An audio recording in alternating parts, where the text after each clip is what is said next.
안녕하세요, 여러분. 어, 이번에는 오히려 반대로 지난번에 우리 국민계정에서 가장 중요했던 도시경제학의 그 국민계정 부분을 다시 복습하는 차원에서 한번 간단히 정리하도록 하겠습니다. 제가 지난번에 자본주의라고 하는 것이 왜 자본주의인가 하면 이 자본주의라는 기업의 자본이라고 하는 기계들, 기업의 자본들이 생산력과 경제 성장에 아주 대단한 중요한 역할을 했기 때문에 인류 역사는 그 기업의 자본이 생기기 이전과 이후로 나눌 수 있다라고 제가 말씀을 드렸잖아요. 그래서 이게 지금 어, 공유가 되는 건가요? 지금 어, 이걸 보면 어떤 학자분이 이 전 세계 경제 성장률하고 1인당 성장률하고 그 전 세계 인구를 갖다 이런 식으로 정리를 해 놓은 게 있어요. 그래서 제가 이 얘기하는 자본주의 기업 경제론이라고 하는 건 하나의 이론이자 하나의 여러분들이 그 통계청의 특히 국민계정의 통계를 전체적으로 이해하는 도구라고 보시면 되겠습니다. 이런 게 있어야 통계가 무슨 그 전화번호부의 숫자처럼 의미 없는 게 되지 않고 머릿속에서 그 추세라든가 상대적인 크기와 어떤 변화 같은 것이 이해가 되어야지만 여러분들이 보고서를 쓸 수도 있고 다른 사람의 중요한 보고서를 읽을 수도 있는 거죠. 그죠? 자, 여기를 먼저 보시면 World Growth Since the Industrial Revolution이라고 하죠. 그죠? 그래서 산업혁명 이전이라는 거는 이 산업이라는 건 기업들이 모임을 산업이라고 하죠. 그죠? 그때를 전 세계 성장을 보면 이게 여기 맨 왼쪽에 보면 그 기원전 우리 예수님의 탄생하신 우리 0년부터 1700년 전까 1700년까지 18세기죠. 그죠? 보면 놀랍게도 경제는 성장하지 않았습니다. 0.1%라는 거는 뭐 실제로 경제는 전 세계는 그냥 조용히 정체를 내 있고 변하지 않는 뭐 할머니, 할아버지가 농사를 지은 그 옛날에 물레방앗간 돌고 밭에서 뭐 뙤약 뱉어서 일을 하고 또 뭐 여름이 되면 어김없이 모내기를 새벽에 나가서 저녁이 해질 때까지 하는 이게 동서양에 있어서 변동 없이 세계는 이런 식의 고대로인 것이었고 성장도 되지 않았던 것이죠. 그러다 보니까 뭘 먹어야 아기들도 생기고 뭐 이렇게 하는 것인데 전 세계 인구는 정체가 돼 있었어요. 그래서 세계 인구도 변하지를 않고 그대로 계속 되어 왔던 거죠. 근데 1700년도에 이 산업혁명이라고 하는 그런 기업들이 생기고 나서부터는 어떻게 됐나요? 보세요. 1.6%라고 하는 올라온 경제 성장률이 되는 겁니다. 그죠? 사실 경제가 절, 신석기 때부터 변하지 않다가 이런 식으로 성장을 한다는 건 놀라운 일이죠. 그죠? 거기에 따라서 사람들이 경제가 성장을 하니까 뭐 빵도 사 먹고 그죠? 밥도 좀 더 뭐 배불리 먹고 하다 보니까 우리가 이제 지금 이제 학교 출산율이 0.78 뭐 이런 데 돼서 한국이 뭐 50년 후에 소멸한다 그러죠. 그죠?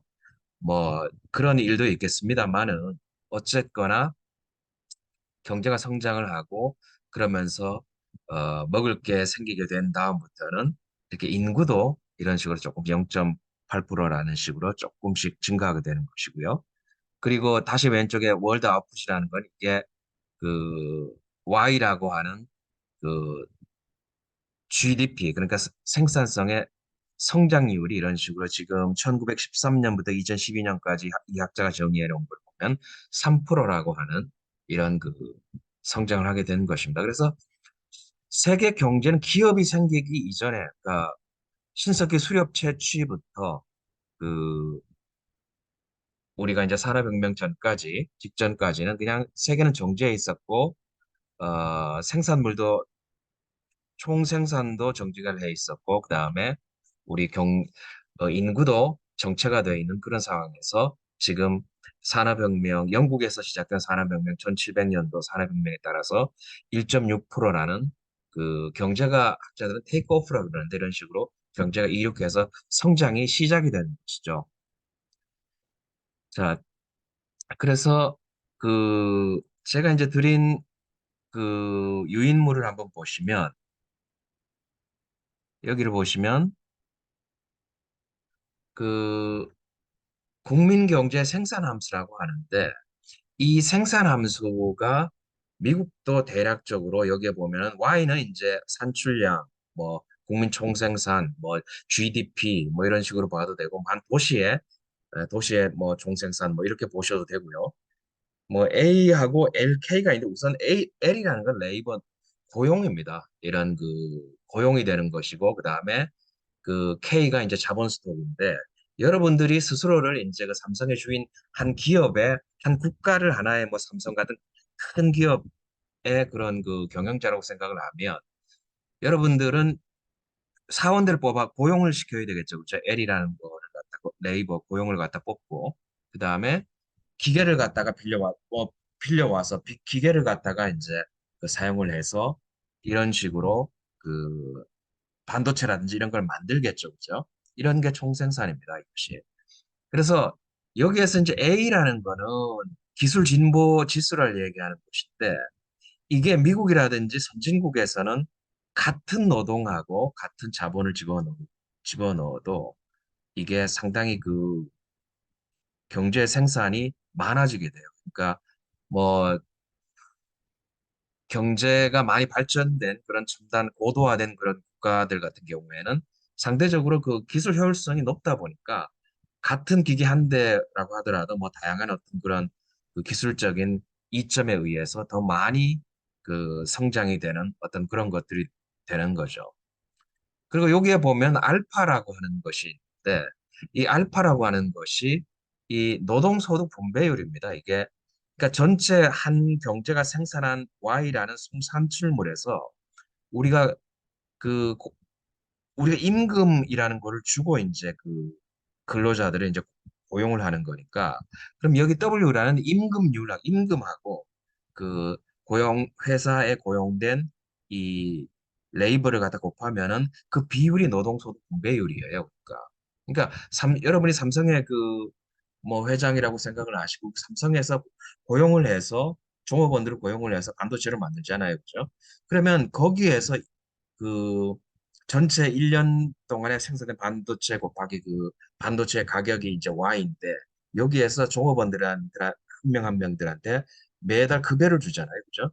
이게 한 60% 정도 경제에서는 자본주의 경제에서는 한 50%에서 60% 정도 이렇게 고정이 돼 있어요.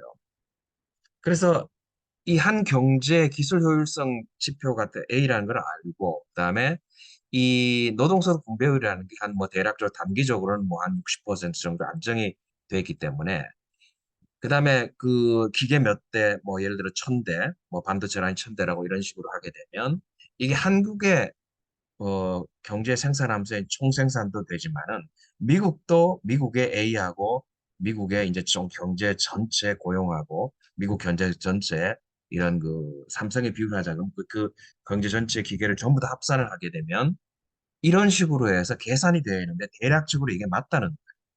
이게. 그래서 우리가 그 이걸 갖다가 이제 공부를 하는 이유가 되는 것이고요. 그 다음에 이런 것이 이제 이건 생산 측면이고, 그 밑에를 보시면은 이게 이제 고용된 아까 우리처럼 이렇게 고용을 하게 되면 근로자들한테 임금으로 나눠주는 그런 몫이 있는 거고, 자본도 빌려와서 투자를 해서 기계를 갖다 만들어서 자본을 이용해서 반도체를 생산하게 되면 그 자본의 소유자들한테도 이 자본에 대한 대가를 지불을 해야 될 거잖아요. 뭐 노동자들에게 대한 대가를 지불하고, 기계는 뭐 땅 파서 물 파서 이렇게 기계를 만드는 건 아닐 거잖아요. 그죠? 그러다 보니까 이 실제로 이 자본의 사용자 비용이라고 해서 사용된 자본에 대해서 우리가 또 경영자들이 그 비용을 지불을 해야 되는 것이죠. 그죠? 이건 어떻게 되는 건가 하면, 이 자체로 구하는 게 아니고, 우리가 기계 스톡이라는 이 자본 스톡분에 이 전체 우리가 1년 동안 생산한 산출량에서 임금을 빼서, 그죠? 이 임금에서 그 고용을 한 노동소득 분배율을 빼서 노동소득에 대한 노동소득 분배, 노동 그 노동에 지불된 그 소득을 갖다 빼서 이렇게 구하는 겁니다.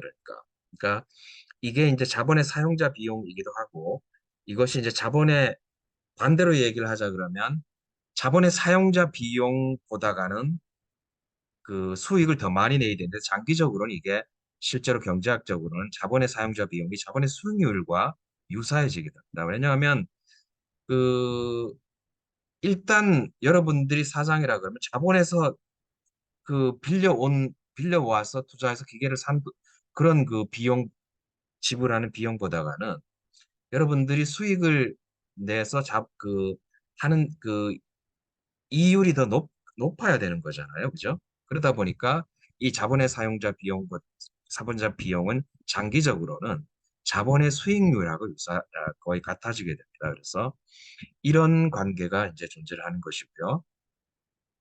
그 다음에 이렇게 생산된 국민소득이 이렇게 그 임금률 W하고 그 다음에 자본의 사용자 비용이라는 R의 그런 그 비용으로 해서 각각 고용된 L 고용과 그 다음에 그 사용된 자본에 대해서 이런 식으로 분배가 되는 것이죠. 자, 그리고 그 밑에 보면 요걸 먼저 하죠. 그 경제 성장 그러면 이거를 이제 수학적으로 이렇게 뭐 로그를 취해서 미분을 하게 되면 정리를 하게 되면 이 Y의 증가율이 국민소득 성장률이고 경제 성장률이잖아요. 그죠? 그렇게 되면 이 Y의 성장률은 이 A라는 기술 진보율의 성장률하고 그다음에 이 노동소득 분배율하고 곱하기 이 고용 L이라는 거의 증가율, 성장률 플러스 자본의 성장률 K가 작년에 비해서 얼마나 그 증가했는지에 대해서 이걸 1-알파 그러니까 자본소득 분배율이 되는 거죠. 이걸로 가중평균하는 것들의 합의 경제 성장률이 되는 거예요. 이거를. 그래서 한 경제가 얼마나 성장했는지를 보면 이런 식으로 그 기술 진보 지수의 성장률하고 작년에 비해서 얼마나 이게 증가를 했는지, 그다음에 이 고용이 얼마나 증가했는지, 그다음에 이 자본 스톡이 얼마나 증가를 했는지 이거를 가중평균하는 것이 된다라는 그런 식이 되는 것입니다. 그래서 이거를 지금 제가 우리 그 통계청의 통계 자료로 이렇게 한번 증명을 해보려고 해요. 자, 이게 도대체 이 경제라는 거를 자본주의 기업 경제라고 내가 얘기를 했는데 이게 왜 기업들이 갖고 있는 자본 스톡이 왜 이렇게 그 중요한 것인지를 한번 증명을 해보겠습니다. 자, 여기 지난번에처럼 그 코시스라는 걸 갖다 많이 이용을 해달라 그랬죠, 그죠? 자, 여기 화면 공유를 하게 되면요, 여기 그 여러분들이 이제 앞으로 계속적으로 익숙해지 보고서를 쓴다든지 아니면 그 뭐 논문을 쓴다든지 할 때 상당히 많이 그 뻔질나게 이렇게 들어와야 되는 거가 고시스 국가 통계 포털이라는 데인데요. 자, 그러면 어 먼저 이 여기에서요 우리가 그 고용이라는 걸 한번 볼게요. 자, 고용이라는 건 먼저 보면 이 노동에 나오는 고용이 있고 총 사업체 조사에 나오는 고용이 있는데 이게 조금 달라요. 자, 보세요. 우리 노동에 보면 경제활동 인구 조사라는 게 있죠. 그죠? 경제활동 인구 조사를 보면 여기에 보면 취업자 수가 이게 고용이라고 볼 수 있는 거잖아요. 그죠? 이게 1993년도부터 이렇게 나오죠. 자, 이걸 갖다가 이렇게 눌러가지고요. 자, 보세요. 이걸 이용하는 방법은 조회 설정이라는 데 들어가시면 이거를 1970년대부터 한번 이 고용이라는 게 어떤 식으로 우리가 변해왔는지를 한번 보자고요. 자, 이게 시점을 이렇게 보면 이게 연으로 이렇게 바꾸시고요. 그 다음에 1970년대 우리가 경제개발을 본격적으로 우리나라의 대기업이 생기기 시작했던 데 1970년대라는 것이. 그 다음에 1922년도까지 이런 식으로 어, 해서 이제 조회를 해보면 자, 이게 여러분들 보세요. 1970년도에 우리 취업자 수가 몇 명이에요? 여기 보면 960만이죠. 그죠? 약 1000만 명이 안 되는데, 한 1000만 명이라고 해보죠. 1970년도에 경제활동 인구조사상의 고용은 취업자는 960만 명. 자, 쭉 오른쪽 컷을 이동을 해서요. 지금 2022년도에 얼마가 되는지 보세요. 2800만이죠. 2800만, 그죠?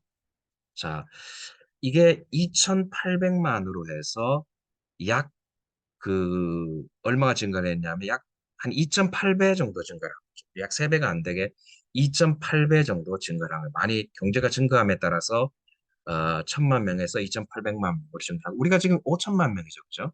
그러니까 한 55% 정도, 52, 3%의 사람들이 지금 취업자로 있는 거예요. 그래서 대부분 이렇게 경제의 절반이 뭐 노인들하고 15세 미만 경제활동 인구를 뺀다 그러면 그죠? 상당히 대부분 취업이 돼 있다라고 볼 수가 있는 거죠. 이런 통계 수치의 어떤 그런 규모 정도를 보시고요. 자, 그러면 이런 통계 자료, 고용 통계 자료가 있고요. 자, 그러면 기업 안에 있는 자영업자들이라든지 뭐 이런 것 사람들 뺀 이런 거를 본다 그러면 이걸 접고요. 음, 여기에 기업 경영이라는 걸 한번 보세요. 기업 경영이라는 걸 한번 보시면 어, 요 기업 경영을 말고요. 그다음에 경제 일반 경기에 보시면 이 경제총조사라는 걸 한번 보시죠. 경제총조사라는 걸. 그러면 이게 이제 등록 기반이고 조사 기반이 있는데, 자, 등록 기반을 먼저 볼게요. 자, 등록 기반을 보고, 어, 2020년 정도의 거를 한번 보죠. 자, 어, 보면, 어, 전국편에, 자, 그, 요걸 보지 말고, 전국 사업체 조사를 보죠. 이게 조사 기반을 보고, 어,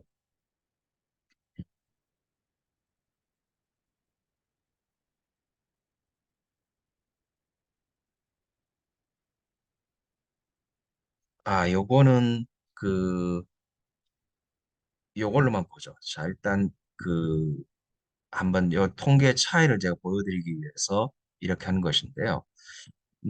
전국 사업체 조사에 이런 등록 기반을 보게 되면 자, 이렇게 한번 들어가 보세요.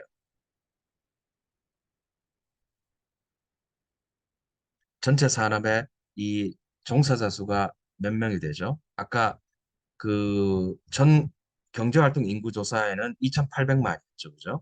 그러면 여기 21년도인데요. 21년도 라고 하는데 이제 이걸로 사용을 하죠. 그러니까 거의 뭐 큰 차이는 없으니까 21년도에 보면 2,800만 명인데 2,400만 명, 한 2,500만 명 정도가 등록 기반으로 되는 거죠. 그죠? 그래서 한 300만 명 정도가 차이가 나요. 또 적죠.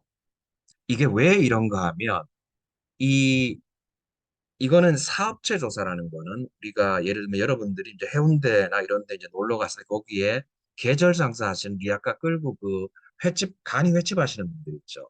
이렇게 이동을 하시거나 아니면 프리랜서로 뭐 유튜버라든지 아니면 1인 창작 기업처럼 뭐 이런 개인적으로 그런 공간적인 사업체 없이 일하는 분들이 상당히 많아요. 한 300만에서 많게는 500만 정도까지 이런 분들이 계세요. 이런 것들은 이 전국 사업체 조사의 종사자 취업자 수하고는 조금 차이가 난다라는 걸 먼저 이렇게 보아주시는 거예요. 그래서 경제활동 인구조사에는 이런 이동하는 그런 것이나 개인 그런 프리랜서 같은 그런 온라인 마케터 같은 분들이 모두 포함이 된다 그러면 이 사업체 조사는 이 사업체라고 하는 물리적인 그런 점포가 있는 데서 일하시는 분들을 그 나타내기 때문에 300만에서 많게는 500만 이상씩 차이가 날 수 있다라는 걸 일단은 알고 계셔야 돼요. 자, 그러면 이거는 그 사업체 수가 이제 뭐예요? 등록 기반이라 그러잖아요. 등록 기반은 이제 우리가 사업체를 세울 때 우리가 등록하고 등록 신고를 하잖아요. 그죠? 그렇지만 이게 이제 사업체라는 게 1년 안에도 되게 이 영세한 업체들 중에는 많이 망해요. 이게 서울시의 생활 통계라는 거를 보게 되면 서울시 업체들 중에서 이 특히 자영업자들이라든지 이런 거는 한 3년이 지나면 다 그 절반 이상이 그 폐업을 하게 됩니다. 그래서 이게 특히 영세한 5인 미만의 이런 영세한 업종들 같은 사업체 같은 경우에는 이게 생멸이 대단히 다이내믹하고 이렇게 그러다 보니까 이거를 일일이 다 조사하기도 힘들어요. 그러다 보니까 이런 차이가 납니다. 그래서 조사 기반을 한번 다시 볼게요. 자, 보세요. 이걸 한번 그 같은 통계로 이 전국 사업체 조사에서 아까 등록 기반의 조사 기반을 보시면 20년도, 21년도 비슷하지만 이게 어때요?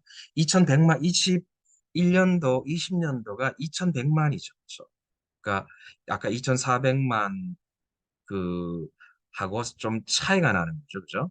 그러면 이 등록 기반이라는 거 여러분이 통계를 사용할 때 주의를 하셔야 되는데 이 등록 기반 중에서 다 하질 못하고 샘플링을 한단 말이에요. 왜냐하면 인력도 한계가 있고 이게 뭐 너무나 영세하고 뭐 그야말로 뭐 어제 이렇게 조사를 했다가 6개월 뒤에 폐업하는 경우도 뭐 다반사기 때문에 이게 변 통계와 안정성이 떨어지기 때문에 이거를 샘플링을 하다 보니까 이런 식으로 차이가 나고 이 등록 기반보다가는 등록된 거에서 샘플링을 해서 일부를 또 조사를 하는 거기 때문에 이 여기에 있는 그 종사자 수는 차이가 나다 적다라는 걸 알고 계시면 돼요.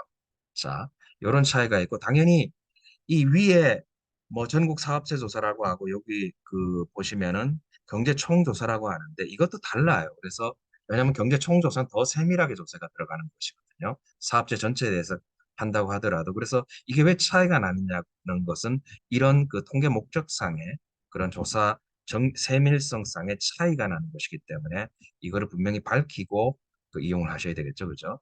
자, 그러면 이거를 등록 기반을 한번 이렇게 해서 등록 기반이 그 조사 기반보다 훨씬 많다 그랬죠. 그죠? 전국편에서 한번 보죠. 20년도에.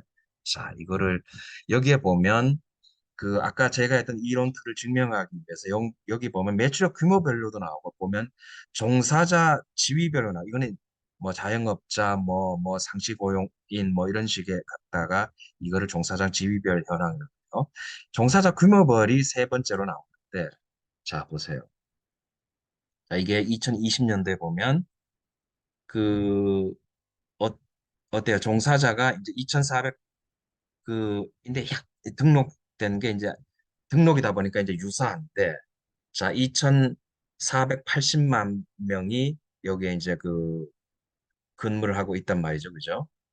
어, 여기 보면 2,480만으로 이렇게 그 등록이다 보니까 유사하죠. 그죠?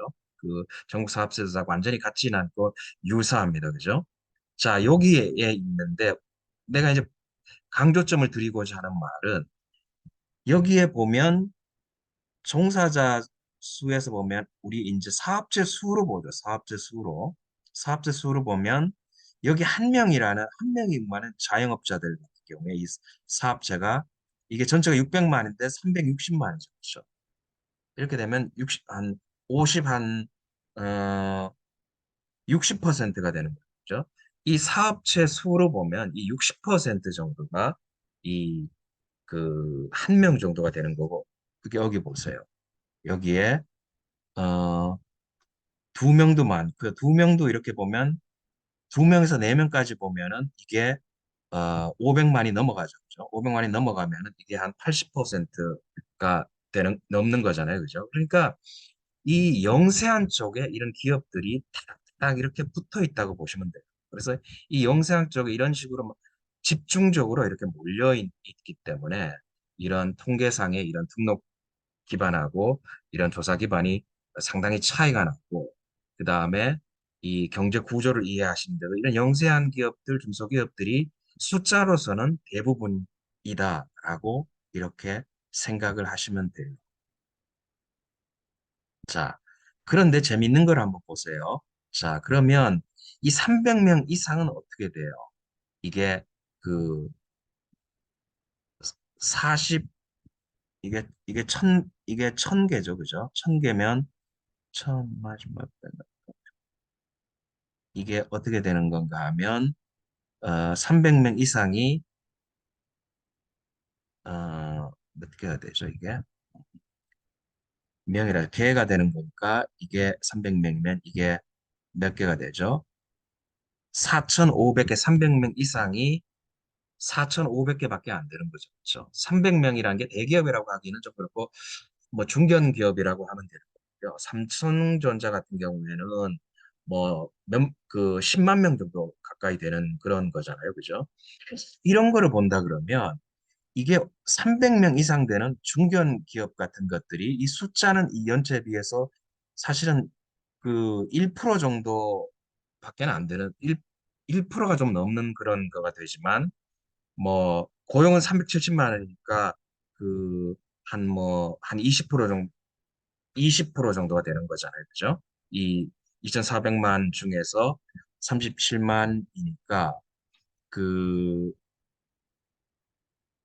뭐 고용은 조금 그렇게 되는 것이지만 이 300명 미만의 그런 그 기업들이 업체 수의 뭐 90% 이상을 차지를 하고 그다음에 고용에 있어서도 사실은 어 80% 이상 90% 가까이 이렇게 그 차지를 하고 있다라는 걸 볼 수가 있는 거죠. 그죠? 이렇게 된다 그러면 이 대기업이라는 것이 그 사실은 경제에 있어서 숫자적으로는 뭐 그야말로 뭐 5% 미만이 되는 그런 거지만 실제로 이 종사자 수도 사실은 뭐 조금 더 많긴 하지만 미미하지만 실제로는 지금 여기서 시간 관계상은 뭐 얘기하지 않겠지만 법인 소득세이죠. 법인 소득세 절반을 낸 저거 어마어마하죠, 그죠? 그러니까 전체 한 5% 미만 되는 이런 그 중견기업들이 이 법인소득세, 법인세라고 하는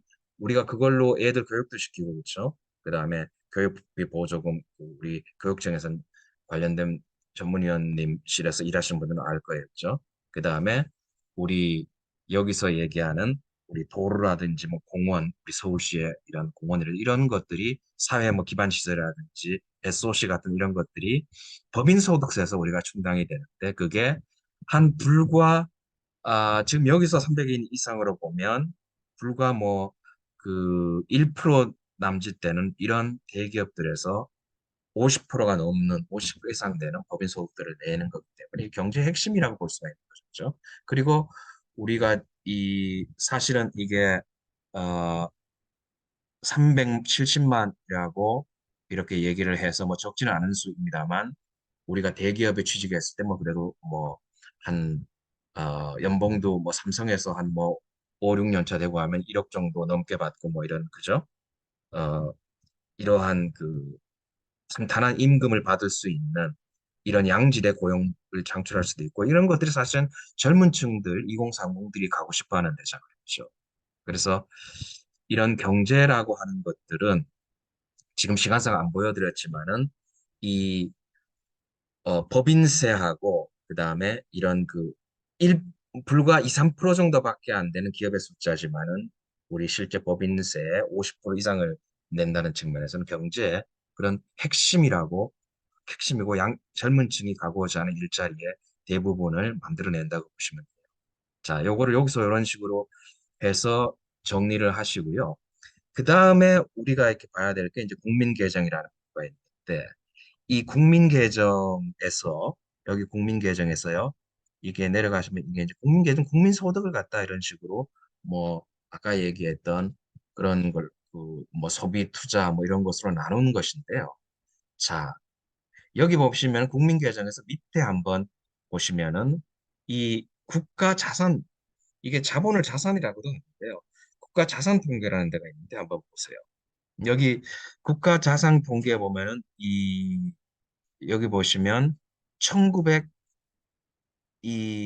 1970년부터 이게 국가자산 통계가 우리가 지금 그 공표가 되고 있는데요. 한번 보시죠. 자, 이걸 해서 음, 자산별 순자본 수도 한번 이렇게 해서 실질로 한번 보시죠. 실질로. 자, 그러면 이거를 조회 설계로 보셔갖고 여기에서 이걸 한번 다 보여드릴게요. 음, 이게 이제 기업에 여기 이제 자본들이 나오는데, 자, 이거를, 1900, 뭐 아까 한 20년까지로 할까요? 그다음에 우리 여기에 보면 1971년부터 나오죠. 그죠? 71년부터.